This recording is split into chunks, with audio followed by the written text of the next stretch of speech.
আজকে আমি তোমাদের যে দুটো ফাউন্ডেশনের ব্যাপারে বলবো সেই দুটো ফাউন্ডেশন হলো ক্রাইলনের সুপ্রা এবং ডার্মা। এই দুটো ফাউন্ডেশনের মধ্যে ডিফারেন্সটা কি সেটাই আজ বলবো। ক্রাইলনের সুপ্রা প্যালেট খুব ইজিলি ব্লেন্ড হয়ে যায়, কারণ এর মধ্যে আছে হাইড্রেটিং, এটি একটি হাইড্রেটিং প্যালেট।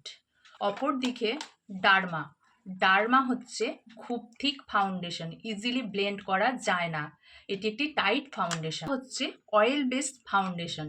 অপরদিকে ডার্মা হচ্ছে Vax based foundation. Supra normal to dry স্কিনের জন্য খুব ভালো, অপরদিকে derma oily two super oily স্কিনের জন্য খুব ভালো। সুপ্রা হচ্ছে ডিউই ফিনিশ ফাউন্ডেশন, শীতকালে ইজিলি ব্লেন্ড করা যায়। অপরদিকে ডার্মা হচ্ছে খুব থিক একটা ফাউন্ডেশন, ম্যাট ফিনিশ ফাউন্ডেশন, এটি সামারের জন্য খুব ভালো। ডার্মা 100% কভারেজ দেয়, আর সুপ্রা হচ্ছে 70% কভারেজ দেয়। দুটোই মেকআপের জন্য খুবই ভালো। Supra medium to full coverage, অপরদিকে ডার্মা ফুল কাভারেজ বলি।